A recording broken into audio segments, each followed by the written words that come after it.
This show just wants to call out every millennials and some Gen Zs for being lonely as singles. Like, why do they have to come after our lifestyle and our lack of social life or social skills in general? But it seems so timely as well. Everywhere you look lately, people are talking about the loneliness epidemic hitting the younger generations. The COVID pandemic definitely played a big role on self isolation. And also, I think that a lot of it came from the way a lot of us grew up and our need to value ourselves more. What started out as, I think, a healthy self love, self care, and boundary setting has, for a lot of us, dipped into some extremes. We cut people off for every red flag. We prize independence to the point of isolation, and suddenly we are sitting here realizing that I'm completely alone. And worse, I have no idea how to climb out of this rut because I've built my entire lifestyle around not needing anyone. How much I relate to Tojo-san's fear of being alone and at the same time the need to be self-sufficient is not even funny. I heard someone say before that being alone is a scary thing, more so because you get used to it. You start out trying to be independent and choosing peace, and then one day you look around and realize that you've built a life where you don't actually know how to let anyone in anymore. While the premise of 10 things I want to do before I turn 40 sounds lighthearted, just a checklist of things Tojo-san wants to do before he hits 40, the reality is that Tojo-san himself is painfully and almost uncomfortably relatable. He's the kind of character who looks put together on the outside, a competent boss, the one people at work rely on, the guy who gets things done.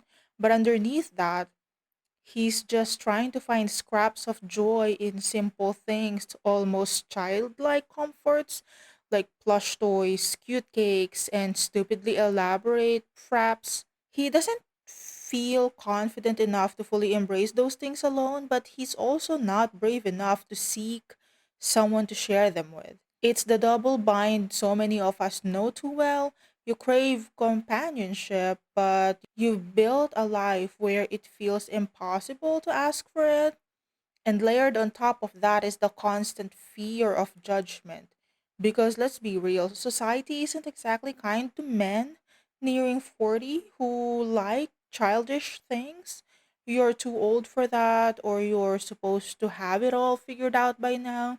You're supposed to be the provider, not someone daydreaming about stuffed toys. Almost everything Tojo-san loves. Yeah, I love and enjoy all of those too, which is why this show ended up feeling like one personal attack.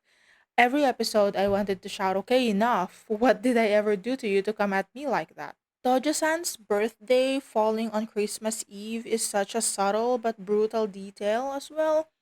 It's one of those days where everyone else is busy with family, partners, or holiday traditions. So even if people care about you, the celebration never really feels like yours. Watching him quietly shoulder that loneliness reminded me of my own first birthday in my 30s when no one greeted me anymore, not even family. That was the moment it hit me. Okay, maybe I've officially aged out of all the fuss. It's not the end of the world, but it still stings. And I think that's exactly what Tojo-san carries too. He understands logically that Christmas Eve is an important day for everyone else. He gets why people are busy, but that doesn't make the silence of his own birthday hurt any less. There's something so raw about that, knowing it's not personal, but still feeling the ache of being overlooked. It's those little details that make his loneliness hit so hard because it's not exaggerated melodrama. It's the quiet, everyday kind that so many of us know too well, the feeling of slowly being forgotten. Enough making this about me. I'm moving on. Keishi, Tojo-san's subordinate and love interest. I just want to say once again, I hate office love affairs. The power dynamics, the gossips, the professional boundaries, it's such a messy territory. That said, I'm torn on how I feel about Keishi inserting himself into Tojo-san's bucket list. On the positive side, it does push Tojo out of his shell. Keishi gives him the nudge or the push that he needs to try things he'd never have the courage to attempt alone. It's sweet in that sense. On the other hand, Tojo-san's list is such a vulnerable, deeply personal thing. It's not just a set of fun goals, it's his way of coping with aging, loneliness, and unspoken fears. For Keishi to dive into that without talking it out, it feels a little careless, maybe even a bit selfish, especially when you think about how later he himself hesitates about being found out by their coworkers.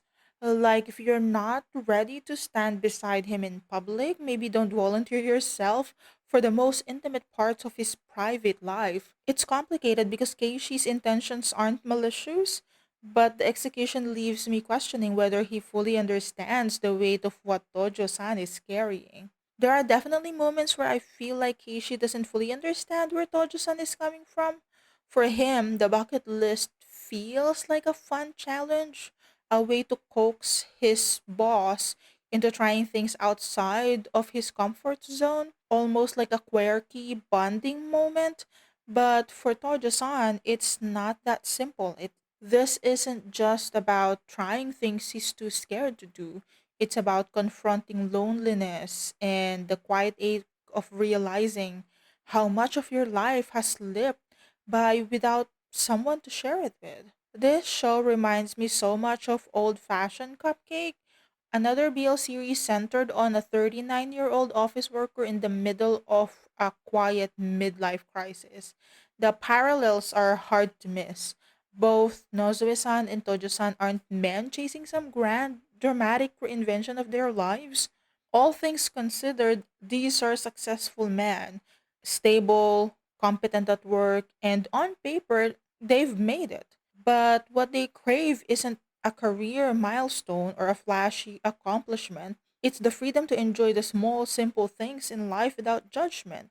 For Nozoe-san, it was to indulge in girly desserts and cafe culture with someone who saw him as more than just a dependent senior.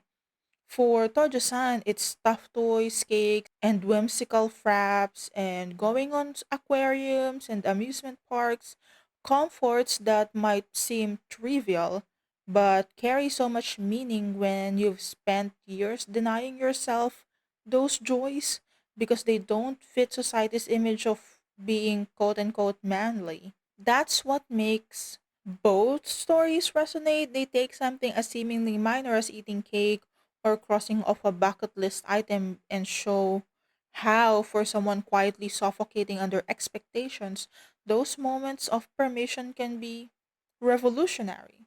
Let's talk about the ending because honestly, it felt like quite an insult after all of the emotional energy I poured into the show only to have such a rushed conclusion. Tojo-san realizing he wants to be brave for Keishi and then running out to find the other man, and the show ending on one kiss celebrating Tojo-san's 40th birthday, really? Like, can you at least give me a half of an episode worth of them being together as a couple? This honestly feels like some high school drama. Like, give me a fucking break. You expect me to believe all that build up pays off with the most cliche, finally they're together moment possible. I didn't sit through a midlife crisis BL for it to suddenly start acting like a high school drama, where the big reward is for the couple to just start their relationship. At the very least, I wanted half an episode of them being together as an actual couple, navigating what it looks like for Tojo-san to balance love with his fear of vulnerability, or how Keishi plans to handle dating his boss in an office environment.